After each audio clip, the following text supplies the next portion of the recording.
Welcome back, everybody, to the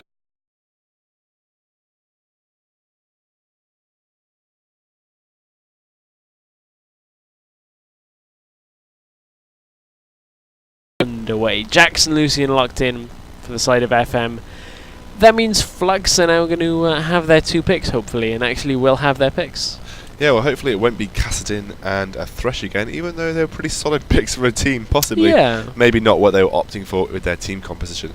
We do have a Jax and a Shyvana being picked up for either team, so that could be jungle, but with the Xin Zhao there, I would expect that Xin Zhao to be moving into the jungle, and Ziggs obviously going into that mid lane. Oh no, Caitlyn being locked in instead. Yeah, we'll wait for things to lock in and get things ready. I'm just ever so quickly, going to change over to our caster's screen just so that I can take a quick look at the message I'm getting from the admins, because we just need to make sure that the server's all running and everything is all handy dandy. And with the lock-in of Pantheon and the lock-in of Nidalee, I'd be expecting to see Tundra taking that Jax in the top lane, and Pantheon who moving into that jungle. Now, Pantheon not one of the jungles that really benefits from the new Feral Flare item, so probably going to be going for that standard Elder Lizard. However, Xin Zhao moved well back into the fray of popular junglers with his auto-attack based ganks, so Feral Flare really quite good for him.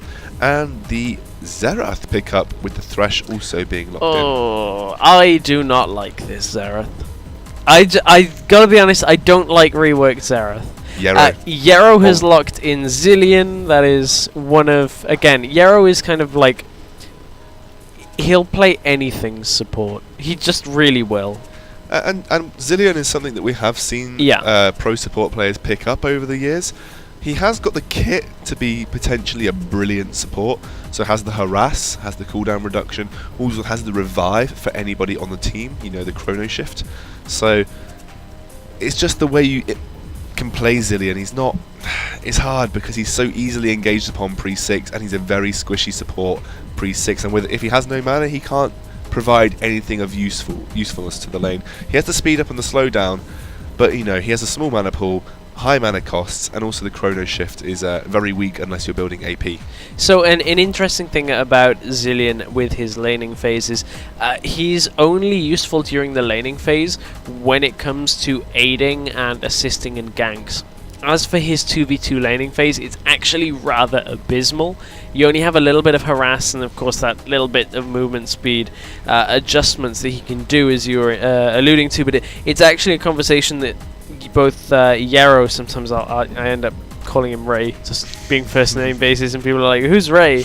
Yeah, Yarrow and I actually had this conversation many a time when he was on Dignitas UK about the pros and cons of laning in Xerath. Now, things have changed ever so slightly with the changes to the summoner items.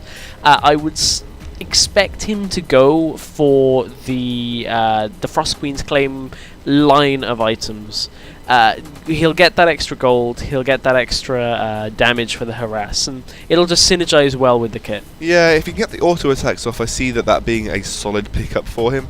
The only problem is with the cooldowns on his bomb, he may not be able to utilize the full 3 stacks as often as they come up. He will be needing to hit auto attacks to get the maximum amount of gold that he can. Obviously, Thresh more than likely to pick up the Talisman of Ascension from the Ardent Coin. Less likely to go for Targon's Brace.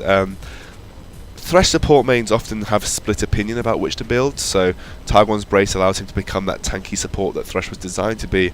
Talisman of Ascension gives him the engage potential. Again, I think it just depends on what your team comp's like, and with a Shyvana and a Xin Zhao, Talisman of Ascension seems like the sensible option. You want to speed Xin Zhao up so you can get that audacious charge into the 3 Talon Strike. It's got to get that. That's exactly what, like you said, Xin Zhao has one job and one job only. Yeah. Audacious charge, 3 Talon Strike, a squishy target. Yeah. Maybe hit some people away with Crescent Sweep. If you need to, Crescent Sweeps them away, and then that's it. And then you've got nothing more than rinse, repeat. Now, I've got an interesting question for you here. You were talking about Xerath, and you don't like the Xerath pick. He was reworked recently, and I feel personally like he's... Okay, his base kit, his QRWE, are stronger. His ultimate is poor. Yeah.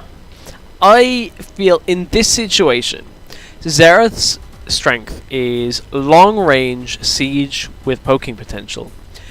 At this point, with the bans in this game, Ziggs was available. Why was Ziggs not picked? Nidalee was Exactly, picked, but Ziggs was available, and they'd hovered over it earlier. I just feel like Ziggs is a more consistent, similar role than Xerath. I feel like Xerath still has the problem of, if he gets engaged upon, he is still incredibly weak. The only thing I can think of that would allude for Xerath being a solid pick here is if Mythistrata Mythistra mains Xerath, because there are those niche players in the high diamond elo ladder that do main Xerath. You know, he's one of those champions that can harass really, really well, because his new passive means he can almost essentially never run out of mana in lane. Obviously getting with the mana with the auto attacks that he gets. However, he's picked up Barrier, and there is a double heal on the side of Perilous, so it does mean that there's no exhaust. Yeah, kind of strange on that one. FM, however, oh, I hate seeing this. Oh, please, League of Legends. FM did pick up the they picked up Ignite onto Yarrow. Oh, Ignite onto Yarrow. Yeah, and double right heal. before they changed. Now, I think it's Ignite double heal. I do like Barrier. There's so much defensive potential on the side of Perilous, but I don't know. I just feel like with the lack of more ignites or the lack of an exhaust, they're going to really struggle to deal with a Jax. Yeah, and they're going to really struggle to deal with a man dropping Pantheon in that bot lane. Yeah. So the reason I was going, oh please don't do this, was back at I-50.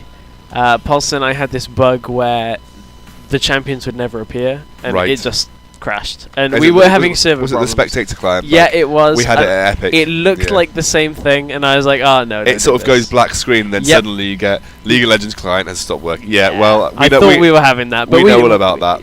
We're not having that. We've got our champions in the loading screen, and that means that we can get into game fairly shortly here. Overall, I really like FM eSports composition. I just think it has everything that it needs. If you run a poke comp, all you need to run is Nidalee, and you have a poke comp if she gets to that point where her spear is doing the maximum damage that they can. And then they have the follow-up of the hard engage. So a lot of Nidalee comps suffer from the fact that they get a few good spears and then everyone backs away and you can't get the hard engage. With the Pantheon and the Jax, hit a few good spears, a timely Pantheon man drop, and you've got basically an entirely dead team. Well, we'll have to see though, because there are games that we do see Nidalee fall behind really early, and maybe if Mythstraya can pull off a good Xerath play, then we'll see Nidalee going behind. Right now though, we've seen some pretty crazy level 1 antics. FM eSports going for a 5-man invade on the blue, and Perilous opting for a 4-man invade up through the top side jungle into the red buff of FM. I do think FM are privy to this though. They did see a lot of the Perilous team move up through the river there, but no one is moving right now. Thresh is just going to be out of line of sight of those guys, so he's going to get through without being seen. Yeah, I was just keeping my eyes on the FM vision there. I'm not sure whether FM actually did spot out any of the members of but they were Flux. pinging. They were pinging to go back towards their red buff. So okay. And right now the bot lane are backing on the side of Perilous, so they need to be really careful. As are the bot lane of oh no, they've seen, and I think they're not going to back. No, they are right now. So again, this may just be a standard jungle start for both sides. I think this was just a very aggressive, aggressive defensive placement from FM eSports. They opted to defend their red buff as a 5, hoping that maybe they'll catch someone out, but then can just rotate round and take their red buff easily. Well, the best defense is a good offense, so you know you've got to make sure that you are defending your buffs here. We are just looking at some of the audio issues that we are having here, guys, so give us a sec and we will look to fix it. But we are in game anyway here between Perilous Flux and FM eSports. Hopefully that fixes any of the issues that we have, but we have a very fancy panel in front of us right now, so opting to try and get a bit of everything done. Looks like Tundra's going to go really aggressive onto Shyvana in this top lane. Shorzy getting taken very low. The counter-strike doing tons of damage and getting the stun off. Ignite burnt already. Shorzy opting to not use his pot early on. Just going to let Tundra push the lane out now that he's level 2. But he needs to be really careful, because if he's caught out by a flash from Tundra, that'll be a dead Shyvana. Yeah, and Tundra's just going to freeze this. He has no reason to shove this in whatsoever. Shyvana is not going to get anywhere near those minions for another good few, as they will fall. So this is just a case of Tundra extending that slight lead that he already had and just forcing Shyvana back in experience. In the bottom lane, looks like we have a double bomb coming out from Zero, and First Blood goes down to the Ignite. Again, this is what we were saying. Ignite was so key in that bot lane, and the double heal not doing the job that it should have done. In fact, Caitlyn opted not to pop her heal, and unfortunately that gave the life of Thresh over to Yero. And Yero again using those auto attacks, like we said, speeding himself up, getting the bombs onto Caitlyn, and Yero doing a great job. And you said that FM were going to be really strong with Yero coming in to sub in their lineup, and right now, you know, they're proving exactly why. Yeah, I just wanted to check their Yero's runes, just to check what he was running, and he's running a minimal amount of AP. It's not like a full AP page or anything, but it's actually highly unlikely for Zilean to get that kind of a kill this early on. So it looked like it was just a poor trade, with Samwise getting a lot of damage on to Thresh in that exchange, and as a byproduct of that, these bombs are just coming down from such a long range from Yero that they've got a 10 CS lead in that bottom lane already. Yeah, so right now, and again, Samwise is a very, very solid AD carry, even though he lost his Caitlyn, which he is so good on. The poke coming out from Lucian and the coke coming out from Yero is really strong right now. All Yero and Lucian need to do is get a double bomb and maybe a piercing light, and that'll possibly be a dead Caitlyn. And Caitlyn has to be really careful in this situation. There is no Xin Zhao on that side of the map, so if they go for the dive, which they are, that could be a very dead Caitlyn. The heal comes out, she is going to escape and gets the kill onto Samwise, and a possibly unneeded flash as Yero had no mana, but a great hook from the Thresh there under turret.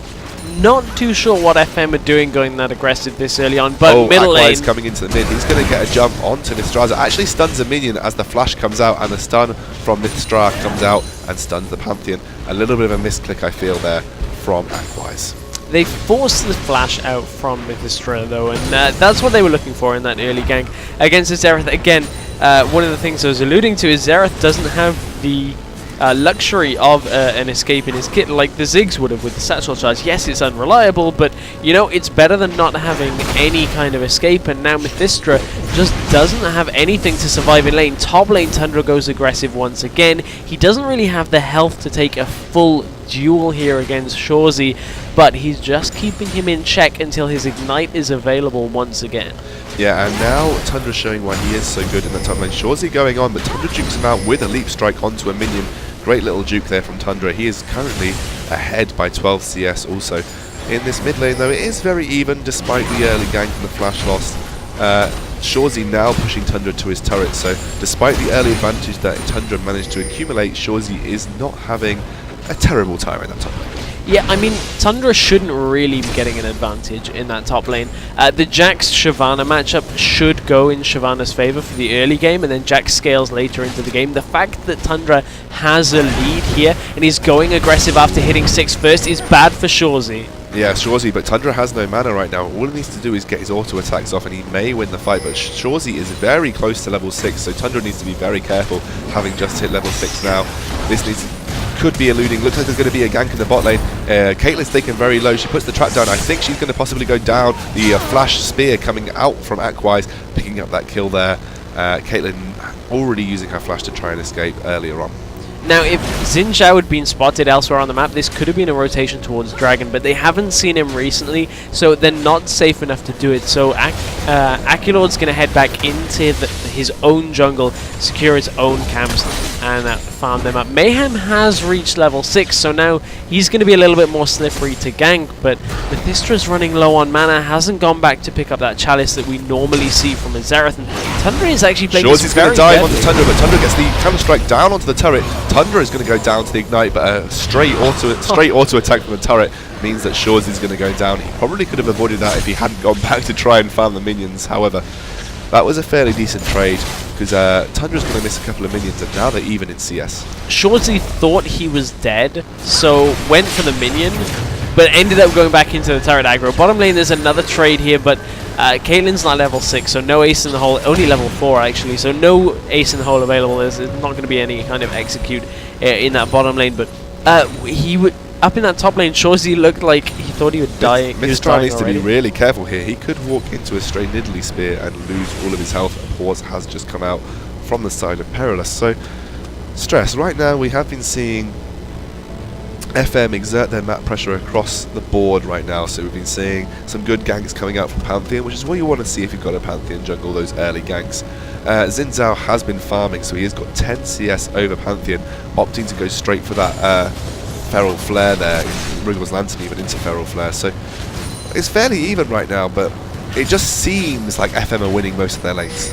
And the key point is they're about to win bottom lane again. It's level 6 on both members to level 4, and yes, Yarrow has been harassed, but as long as he holds the mana for his ultimate, he's going to be able to revive one of them, and then they'll be able to pick up the fight. The culling is available as well. Looks like a man drop's coming down. This is going to be 3 level 6s versus 2 level 4s. Caitlyn's going to get caught out, but isn't going to go down, as Thresh is going to sacrifice himself for the cause. Caitlyn not having flash available to get away. And that is going to be a dead Thresh like we just saw. So that's just a clinical Pantheon gank there. They caught them out of position, they were too far forward in the lane. They knew they had the advantage anyway on summoners and on level advantage. So that's just a really simple pickup that Aculord just knows from playing Pantheon top lane. Tundra's trading again. Counter-Strike will lock Shorzy in place, but again, this is just going to be back and forth, back and forth. I don't expect them, when Ignite is down, to be looking for the kills, because quite frankly, that would be just sloppy. Yeah, okay, 2 Doran's Blades coming out for Shorzy. Tundra already picking up that Bilge Water Cutlass, so we'll have a good amount of sustain as Jax does get that scaling auto-attack speed coming out from his passive. And right now in that mid lane, Mystra's got that blue buff, so we'll be getting the sort of good amount of Qs coming out just to try and deal with the mid-lane spears coming back at him. And in that bot lane, still not level 6, so they are going to really struggle when Lucian and Yarrow come back to lane. Yeah, that middle lane is pretty much identical right now, as only the boots really separating the two in the middle lane. And these champions have a little bit different a point at which they really reach their usefulness in fights. Is typically Nidalee actually only needs that Athene's plus a needlessly large rod, just because of the way that the damage scales on the spear. It's nice to get the Rabadons, but... Oh, here comes Xin Zhao in the bot lane. Samwise getting caught out by a gank. The heal comes down. A good 3 Talon Strike and a good Chrono Shift to save the day. If a trap goes down, he may get caught, but a good Crescent Streak not actually doing the damage because he had the passive as Xin Zhao going down. PG Flux Chinchilla's going to get the kill right there. Pantheon coming in for the counter gank. Hasn't got flash available, though, to do a flash stun, so he's just going to come in and show his presence so nothing else happens to the Zillion. And that bottom lane trade goes away from FM, and that's the second death for Samwise actually, and it's now set at 1 and 2. Has a significant CS lead, but the 2 kills on Caitlyn. Let's see how that evens up the gold between these two. 3,500 gold on the side of FM's AD carry to just under 3,000. So there is still quite a lot of separation in favor of FM, but it's a little bit closer than you'd expect with this CS difference. Yeah, so Caitlyn at the very crucial point of nearly having her BF sword. Once she gets that BF sword, she will be able to trade with Samwise fairly easily. Right now, the trades are just all going in favor of Samwise without the ganks. So the gank came down there, did get him taken down, and Chrono Shift also used from Zilean, but you've got to remember Zilean does have his ability Rewind, which does reduce all of his cooldowns by 10 seconds, so his ultimate doesn't strictly have the cooldown that it shows at the start. It will be reduced every time he does use Rewind. So at the moment, fairly even across the board, and this is what we wanted to see from this game. 2 high caliber teams coming into I-Series, both of them doing really well, but you just get the feeling that FM are slowly going to edge their way into the lead here. They just feel more slick with their plays, feel more mechanically, what's the word, more mechanically sound, that's what I was going for, Stress. It is, but I mean, one thing to keep in mind to go alongside that is I feel like FM have got the better scaling team as well. Yeah, I would agree, yeah. When you look at a Jax, Nidalee has utility deep into the late game. It's only when you're looking at 4 Banshees Veils that she starts becoming non-effective. Do you know what I read about Nidalee? That she's the only player, although we do have a bit of action in the top lane. I think Tundra just warding off Shorzy from diving him under turret. Nidalee has a 0.8 ratio, 0.7 ratio on her heal. The closest to her is Soraka, who possibly has 0.7 at her maximum when they have 1% health. So Nidalee has a very odd scaling with her heal. Does it look like Samwise is going to get engaged on? Ace in the hole's coming out. Chrono Shift is down, so Chrono Shift has been used. The box comes straight onto Samwise, but actually misses right there. They're going to try and dive, but here comes the culling coming out onto Hayden. Looks like Cheekiller is going to try and get some damage, but has to flash away as the bomb is on him. Is the bomb going to take him down? No, at that very last moment, but there is Nidalee doing exactly what she does best, the pull onto Yarrow. That was a suicide dive by the Thresh, and he's going to get taken down for a double kill on Nidalee. It's going to be a triple because they managed to get one more kill behind the tower. I was going to say it could have even been a quadra kill, and Hayden's actually stuck around this area. If FM can read this, they might be able to pick up another kill because he's pretty low. But I think they'll be content with the triple and then rotating out for Dragon. But that was just a good roam, and it looked like Mephistra was heading down to that bottom lane as well, and he was just cut off by Mayhem, and Mayhem really just dealing the damage to Mephistra on the way down, and Xerath struggles as soon as you get on top of him, and it's something that Nidalee is surprisingly good at in Cougar form. With the pounce, she can cover a lot of distance very quickly. Yeah. And you were saying you don't like the Xerath pick because he is so immobile. Once you're on top of him, he doesn't have many escapes. I do have to say, we were calling it close, really falling in favour of FM eSports right now. From having a 1k gold advantage, they have gone straight up to a almost 4k gold advantage now. Okay, and here's the difference I was talking about with mid laners, is this peak in, or at least the point at which they become useful in this composition is Nidalee with a needlessly large rod will have those spears from the distance it was cast from until it hits, it scales. Going onto Shawzy in this top lane, he's trying to get some passive off from his ultimate to get the damage down. Looks like Mayhem's going to kill onto Mistraza. Look, the Chrono Shift is available if you're going to get turret dive. The ultimate coming out from Mistraza. Is he going to get taken down? Yes. Yero not actually having his ultimate available. I would lie to you about the Chrono Shift, my friends. I am sorry about that. Yero just trying to do a bit of damage and speed up Nidalee. So that was a 1-for-1 turret dive. I wouldn't say it's worth. You don't really want to give Xerath unnecessary kills. The reason it's not worth is, again, the reason I was talking about is that they wanted Xerath as far away from his Rabadon's death cap as possible, and they just gave him shutdown gold. The fact that he's now gone from, I was just checking a couple of moments ago, he went from pretty much no gold to up to 800. Ultimate coming down on Chi Killer. He hasn't got anything bar his 50 caliber net available. Does use it to great effect though at the right time and manages to escape with his life. I gotta say, Aqua is doing a good job with those Pantheon ultimates, but has had a couple of missed ones too. Yeah, that one right there is just kind of going to relieve a lot of the map pressure that FM had. Flux are going to be a little bit more content to push out further now that Hayden going to get caught out unnecessarily there. Yeah, I was going to say they're going to be looking to push out further, and that right there is a product of that, is getting caught in warded areas, but typically you can only do that in safe areas in your lane. That was just a little bit overstepping from Hayden. Yeah, that was unfortunate. Yero having a good amount of AP right now with the Frostfang nearly completed into his Frost Queen's Brace? Frost Queen's Claim. I actually have a feeling, I haven't spoken to Yero about this, I have a feeling he may sell that. Once he's completed his boots and potentially a secondary item, he may sell that and go Talisman of Ascension.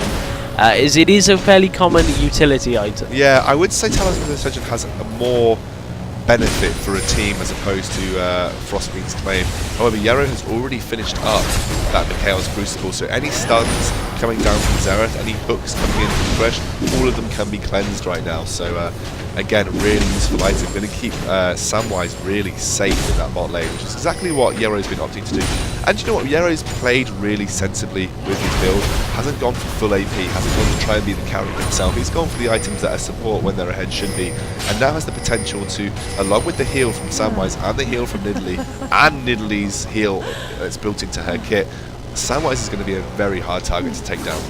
Yeah, I mean, I think it was Reason Gaming, or former Reason Gaming player, former Alliance player, Kazmij, who really started bringing Zilean into the fray. The reason is because you can just slow people down. He's got to get in range to do it in this kind of situation, so unless you're actually up close, you can't do too much about it. And you can see that Thresh and Caitlyn are able to just get away from it, but he has so much utility with the slow, with the speed up, with the ultimate as well, that it's actually a surprisingly good pick for support once you get it out of the laning phase. Yeah, he actually has a 2 AP ratio on his ultimate health back that you can get, so that makes him so good when you use an AP situation. And that speed up on the Lucian is combined with the dash, but here comes the Pantheon man drop onto the turret. He's going to catch onto the Caitlyn, maybe the Zinzao, but that was a great Quentin swing into the box. Well, the Chrono Chef is available to keep him alive. Silverrock's not transferred just yet. In the top lane, Tundra is going to take down Shorzy, and this is going to be a 4-man dive into a 4-man fight in this bot lane turret.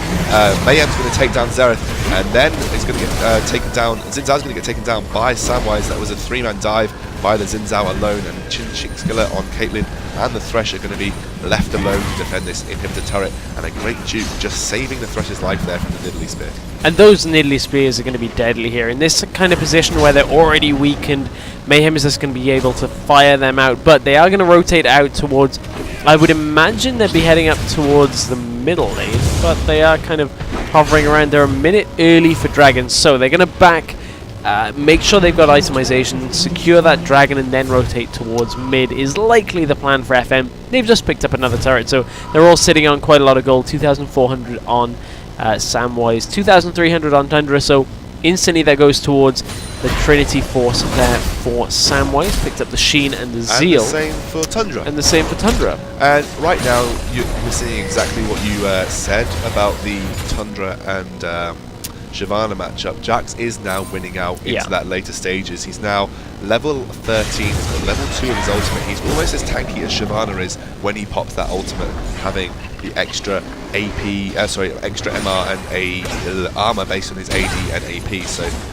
really solid ultimate there at the level 2. Can really deal with the Shyvana Sunfire Cape build that has already come out from Shorzy. Shorzy is going to rotate round to this mid lane turret. They're going to try and go for a 5v5 and force Tundra down. Doesn't look like they're going to catch out Yero. There is the Chrono Shift available if he needs it. He is going to use it. No, just going to go down to the Shyvana. Didn't want to use it unnecessarily. It isn't even available. I am lying to you again. He was one rewind away from it being available, rewind. So it was actually Yero's fault that he got caught out there. He came in through the side and just kind of mispositioned himself. Here comes the Grand Skyfall. Onto the 4 members of Perilous. They're going to get away with his life though. A great stun coming out from the Xerath, and a good crescent sweep saves the life of everyone on Perilous' side. A Nidalee Spear just juked out at the last moment by Xerath, keeps him alive for that moment longer. Looks like Shyvana is trying to chase down Samwise. He's going to get the kill with the Ignite. She's in a bit of a precarious position right now. She needs to be really careful. Jax can jump over with her. What he is going to get away and possibly get the kill. Will get the kill with the ultimate passive there. And now Mayhem's a little bit caught here. That 3 Crescent Strike has landed. Can he juke out the ultimate here? Ace in the hole. That heal does come through. Hayden's got to be careful because he goes aggressive, and Mayhem just swipes his face off, jumps up onto the ledge, throws a spear out and gets away from that one. Don't chase a Nidalee if you didn't kill her and she just healed herself, because she's going to change to Cougar, and if you're low health, you'll get swiped. Wow, that was crazy. That was really, really solid play from Mayhem right there. Double heal on Nidalee shows why it's so disgusting to play against, because they thought they caught her out, they thought she was down. She unfortunately goes down at the last minute, turns around, and Takedown is such a powerful spell. It does damage based on the health that you're missing.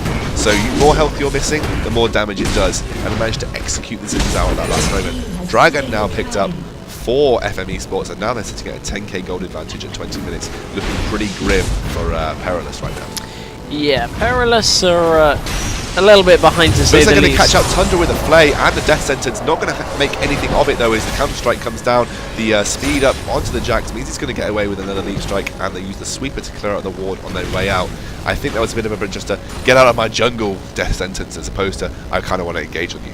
Interestingly enough, FM were using Samwise to go into the solo lane here and run 4 against 4. Double lift style. In the jungle. Yeah, double lift style, but the problem is Lucian typically not the best at going against the Shyvana, especially not at this point in the game, whereas Jax, now that he has the Trinity Force and the Blade of the Ruined King, will outduel everybody. So here comes the rotation. It'll be Samwise heading towards that middle lane with the rest of the pack, and Tundra will head up to the top. They're too late to save that tower, but to be honest, 22 minutes into the game, that tower being only just killed isn't too bad for FM here. So I say that Samwise is going to stay in that solo lane. I'm not keen on that. Here comes the man drop. A great spear coming down onto the Caitlyn. She's going to get away with the 50 caliber net, but they do pick up the Xerath with the stun. He's going to go down to Tundra.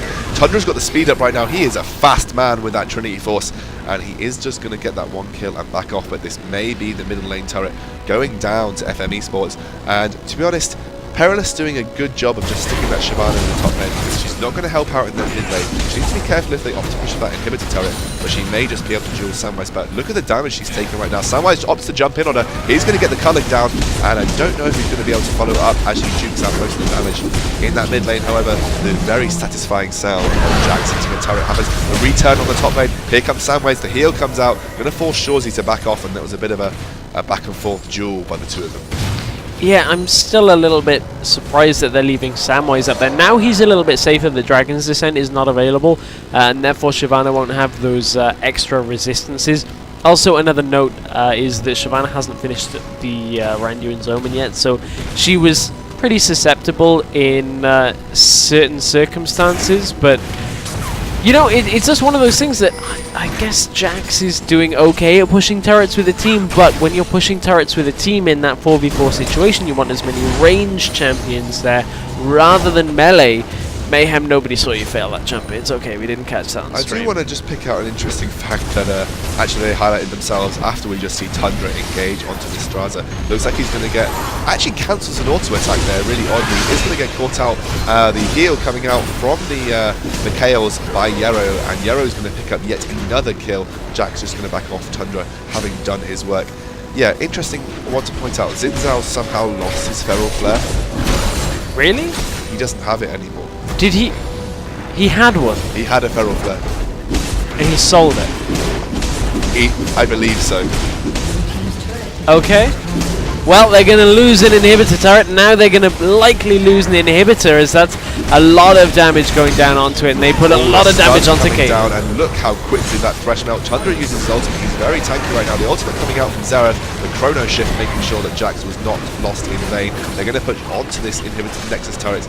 Not sure how much Perilous can do to defend against this. However, FM wisely deciding that they're a bit low, don't want to get caught out on the home guard rebound, and are just going to back out. Smartly as well, Shorzy is going to hold off the wave. I say smartly, but is it going to be that smart? Because the rest of FM are closing in. It's actually going to be the surrender boat coming out here. I think both of the teams will qualify from this group, yes. So this was just to decide who goes in as first seed from their group. FM eSports are going to claim that title with a very decisive victory over Perilous. And, you know, Perilous have a couple of things to think about from that game, so they can take that away. Yeah, there's plenty to take away for that game for Perilous, but I believe that means it's the end of our stream for today from day 1 here at I51. So I think the last little bits to round up. Of course, this was the Razer Challenger Cup here from iSeries, so make sure you follow Razer at all of the appropriate places, so Facebook, Twitter, it's all on your screen there. Make sure you visit the Razer website as well, razerzone.com. I have been Dignitas Stress, my Twitter is on screen for you there. Casting with Xscoundrel, nice easy Twitter name that is, at Xscoundrel. Well, there we are. We will see you back tomorrow morning, 10 AM will be the starting time. And we've got 11 games, possibly, 11 yes. games maximum lined up for you. Tomorrow we're going to see the winners bracket all the way up to the final, and then the losers bracket final for you right at the end of the day, guys. A thrilling set of games across the day. You're going to be seeing the top caliber. You're going to see the likes of FM, Perilous, Infused, all going up toe to toe. They all want to get that winners bracket final. They all want to get straight to that grand final that we will be having on Sunday. So stay tuned, guys. It's going to be a great set of games tomorrow.